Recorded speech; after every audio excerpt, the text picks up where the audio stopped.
Hey, beautiful. Welcome to Colorism Healing. I am Dr. Sarah Webb, and today I am talking to you about how to heal from internalized oppression. So, you might have heard the quote by Malcolm X, who taught you to hate yourself, who taught you to hate the texture of your hair, who taught you to hate the color of your skin, who taught you to hate the shape of your nose and the shape of your lips, who taught you to hate yourself from the top of your head to the soles of your feet, who taught you to hate being what God made you. And as I'm thinking about that quote and what I'd like to share with you today about how we heal from colorism, I have a quote myself which says that if we live in a world that benefits from our self-hate, then we must find the mirrors, the communities, and the chosen families that show us how to love us again. I say again because we aren't born with self-loathing. And when it comes to internalized oppression, I want to start by saying, what is that? So for some of you, you might have heard the term in passing, you might have heard people say it in conversation. And so I want to explain to you what exactly it is, because it's hard to heal from something if we don't really understand or even know what it is that's happening to us. So internalized oppression is when you and others who share your same identity have endured so much mistreatment, so much discrimination, so much violence, or so much abuse that you start to believe it's because of an inherent flaw within yourself. You start to think, well, if all these bad things are happening to me, if I'm seeing all these messages and all these negative representations and all these stereotypes about people who look like me or people who have my same identity, my same race, my same gender, my same sexuality, my same nationality, or who speak my language, then maybe there is something inherently wrong with me and with us and with people like me. So internalized oppression, again, is when you've experienced so much oppression that you take it on as true about yourself and about your people, right? And I wrote a poem about this many years ago when I was young, that it was all about internalized oppression. This was a precursor to colorism healing before I started colorism healing, before I went back to grad school to study colorism more deeply. I wrote a poem called Our Feet. And the last lines of that poem speaks directly to what happens with internalized oppression. And it says, we hate our feet, designed so that shackles cannot slip off. And what I mean by these lines is that internalized oppression is when you start to blame your feet in the way you are designed or the way you are made, rather than blaming the shackles themselves. Rather than looking at the people who placed those shackles on your feet, you start to say, well, if my feet were made differently, if I were somehow different, then I could take these shackles off. And so what I'm saying is there's nothing wrong with your feet. There's nothing wrong with us. There's nothing wrong with the shape of our bodies and who we are. The problem is the shackles. The problem is the people and the institutions and the society that created those shackles, one, and that also decided to place those shackles on us, two, right? So let's dig a little deeper here. When it comes to the impact of internalized oppression, one of the most common impacts that we talk about is low self-esteem.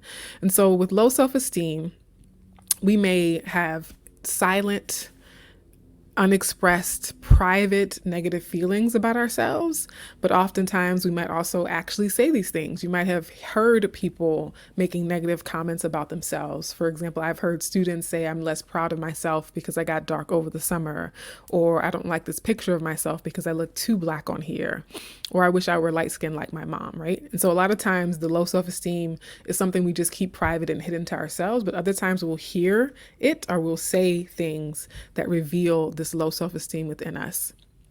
But also it can be fixations on mimicking or trying to replicate the physical appearance of oppressors, or the language, the style of dress, the behaviors, the lifestyles of people who currently have social power and economic power. And so we think, oh, the way that the oppressors or the colonizers look, the way they talk, the way they dress, the way they wear their hair and their lifestyle choices and the way they interact and engage with each other and the world and the planet is what I should do. And so when you see people trying really, really hard, for example, when you see Black people trying really, really hard to mimic the physical appearance of white people, that is a sign, that is one manifestation of internalized oppression. But it's not just in physical appearance. It could also be in speech or in music or in the way we eat and just the lifestyle choices that we make, right? That relentless pursuit of the American dream. And well, white people say college education, spouse, 2 kids, picket fence, dog, that kind of thing is the American dream. And so that's what I have to do in order to be valid, right? A lot of people talk about respectability politics in this way, or the constant pursuit of Black excellence, right, as being a form of internalized oppression. In order for me to feel valued, valuable, worthy, then I have to seek out the embodiment and the actions and the activities and just the life path that has been set as the standard by oppressive systems, by people who have historically been of the oppressive class. Another form of low self-esteem, or another way that we might see it, is, as I mentioned, fixations on altering our personal appearance, but it can go so far as to even being forms of self-harm, right?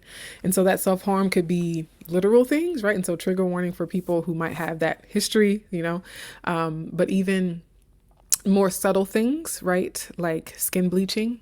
Bleaching creams often have very harmful ingredients in them.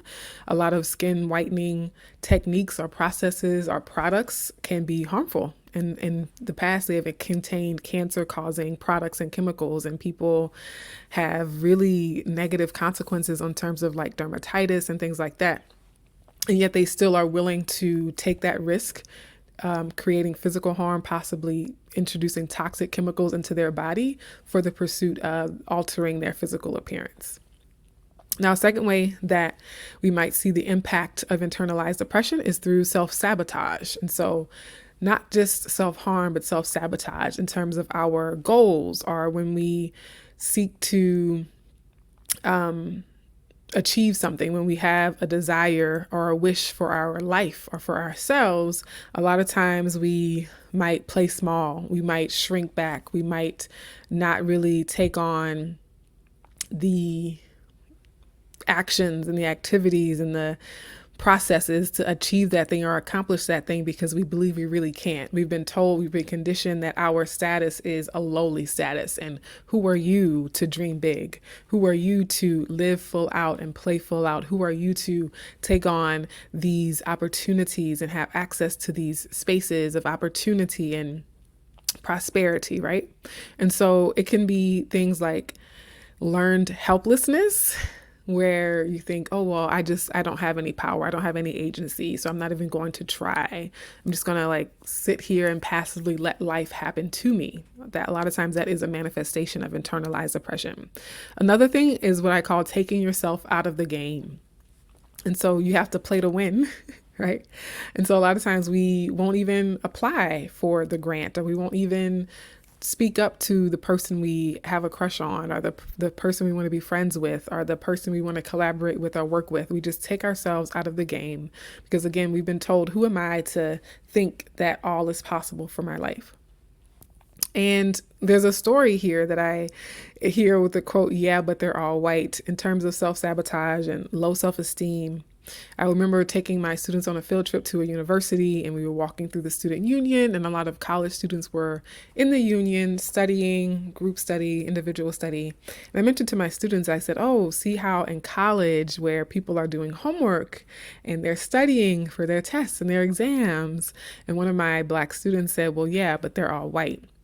And so in his mind, his internalized oppression was that only white people study, only white people read, only white people do their homework, right? And so his expectation of Black people, including his own Black self, was that we don't try, we don't work hard, we don't engage in intellectual activities and intellectual pursuits, we don't achieve an education or career or just in life in general, right? And so that was a clear, signal to me of what my students were facing, right? And it was one of the reasons why I wanted to go back and teach high school in particular and teach school, was because I understood that that was likely a big hurdle for a lot of my students. Wasn't that they didn't have the capacity, wasn't that they didn't have the ability to, achieve these academic goals they might have had for themselves, but it's their belief of what they were capable of, their belief of what their place was in society. Okay, so a third manifestation of internalized colorism is bias against other people who look like you, or bias against people of your community, people with your same identity category, whether that be your race or your gender or your ethnicity. You become biased against those people in the same way that oppressors and colonizers showed bias and discrimination towards you. And so that's when we get to things like colorism and featureism and texturism, where we subscribe to the hierarchies that have been imposed upon us, and we say, yeah, that's a legitimate hierarchy. I'm also going to discriminate against dark-skinned people. I'm also going to discriminate against people with Afro-textured hair, because that's a belief that was projected onto me, and I'm going to adopt that as my own. And so you see Black people discriminating against other Black people. You see women discriminating, harboring bias, and causing harm towards other women, right? Because of internalized patriarchy and internalized misogyny.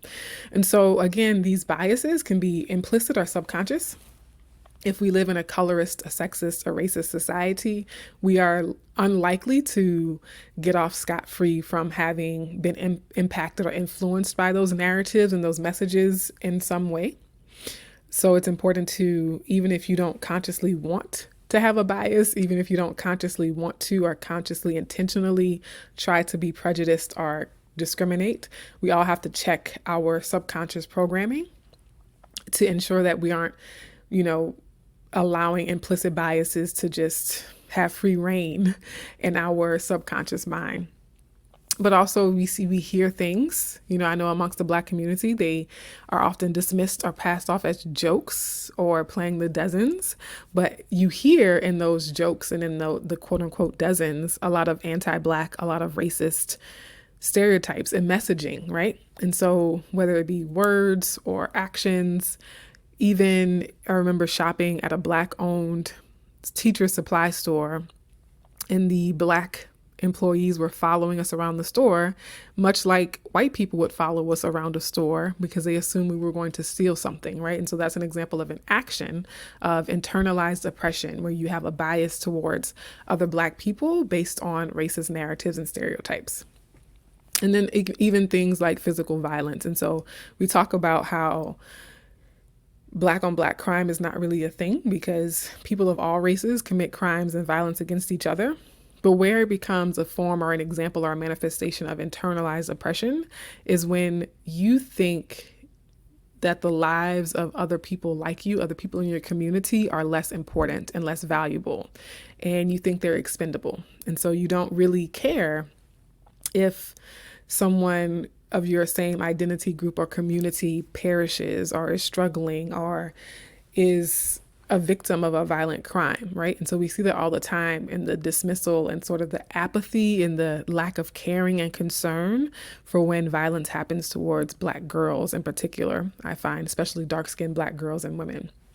So some examples there. And then lastly, the fourth thing in terms of what internalized oppression looks like or how it manifests is that for some people on the more extreme end, they actually become agents of oppression, where they're not just a passive receiver of this, or they're not just causing self-harm or self-sabotage, but they believe that, like, oh, if I actively, intentionally, and purposefully participate in maintaining the status quo, then I'm somehow going to benefit from that. I can jockey for position up the hierarchy. I can get one notch higher in the hierarchy. I can get maybe 2 notches higher in the social hierarchy if I throw my own people under the bus, if I distance myself from other Black people, if I scapegoat other women or other LGBTQIA folks, right? then that might give me a little more clout in the eyes of the oppressors, or in the eyes of people who currently have economic or social power or systemic power, right? And so that's what we see a lot of times in the narratives of the quote unquote Uncle Toms, although we know that history has been distorted slightly, right? But just the idea that there have been and there continues to be some people from marginalized groups that make a deal with the devil, so to speak. They make deals with oppressors. They have made deals with enslavers. They've made deals with colonizers for the promise of money, for the promise of access, for the promise of social status or clout or reputation that they have been promised if they, betray their own people, ultimately betraying themselves, right? If they say, oh, well, tell me where this person is hiding, tell me where they went, or get into this position and be the puppet, right? And so be my one black friend. That way I can cover myself. And so there are people who throughout history and even to this day continue to intentionally and purposefully participate in these oppressive systems because they've been told, well, you'll be a little bit better off than other black people, or you'll be a little bit better off than other women if you agree to betray them and just throw them under the bus, right? And we know that that's a false promise. I always think about the Hotel Rwanda quote with Don Cheadle, where he says, they told me I was one of them and I believed them, right? And so when it comes down to it, when, stuff hits the fan, you're going to realize real quick, like, oh, they never really accepted me. They were never really going to look out for me. And so you're left out hanging because they pulled the rug from under your feet. They pulled the okie doke on you, but at the same time, you've alienated and ostracized yourself from your own community that would be there for you. So keep that in mind. Now, as we get ready to talk about the third part of this session, how we heal from colorism, I first want to share that this video is brought to you by the CH Coffee House, which is created by yours truly. The CH Coffee House is a place where you can come and refill your spiritual cup. It is a global gathering spot for self-care, personal growth, and collective healing. It is currently virtual, but it is the precursor to what will eventually be a physical space that exists on the earthly plane, right? But right now we're creating the community globally through an online platform. And so it includes downloads, links to books that I've curated that I love, that I think are really helpful to my community, different items in my gift shop, including the shirt that I'm currently wearing now, my Black and Brave and Brilliant, beautiful t-shirt. And one of my favorite things that I'm rolling out with the CH Coffee House is the Weekly Refill, which is a podcast right here on YouTube. So if you're watching this video, you have easy access to the Weekly Refill podcast, which again is all designed to help you refill your spiritual cup. So definitely check that out. And if you've been getting any value from this video up to this point, be sure to click the like button. Now let's get into how do we heal internalized oppression. So I want to say first, the first step to healing it is what you're doing now, which is educating yourself about what it is, understanding where it comes from, self-reflecting on the ways it might have shown up for you in your own psyche, in your own history, how it shows up in your family and friends, your social circles and communities. So that is what we're doing here is a very important aspect of healing internalized oppression, is talking about it, acknowledging it, saying, this is where it comes from, this is how it looks, this is how I have participated in it and how I have been complicit in it. But let's continue because there are a few more things that we can do as well. So the first thing is to reduce your exposure to oppressive messages.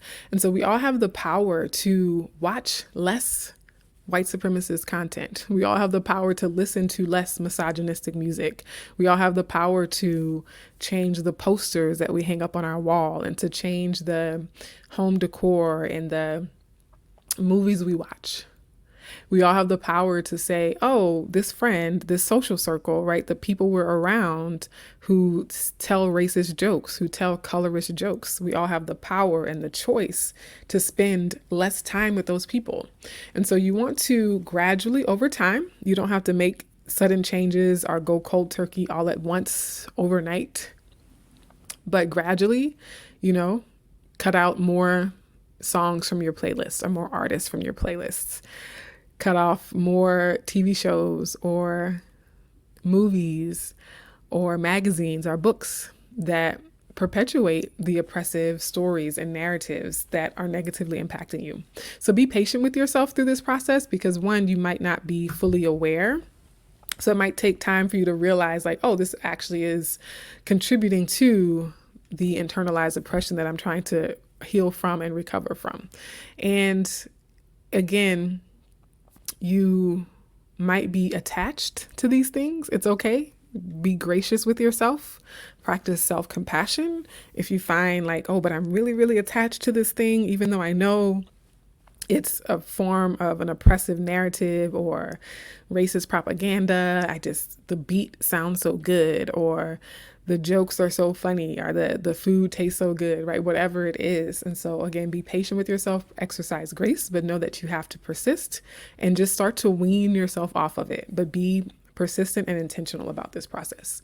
Now, a second thing we can do is to increase our exposure to affirming messages. And I think this actually helps us to let go of the harmful messages, is if we have something that can take that place, that can fill that void, right? And so as you're thinking about, okay, what do I need to reduce or cut out in terms of negative messages, also seek opportunities to increase uplifting, affirming messages that create joy and a sense of love and constructive attention, right, in your life. And so again, that could be new TV shows, different movies, new music artists, new social circles, new social networks, spending less time with one family member and more time with a different family member who provides constructive commentary instead of always wanting to create negative jokes, right?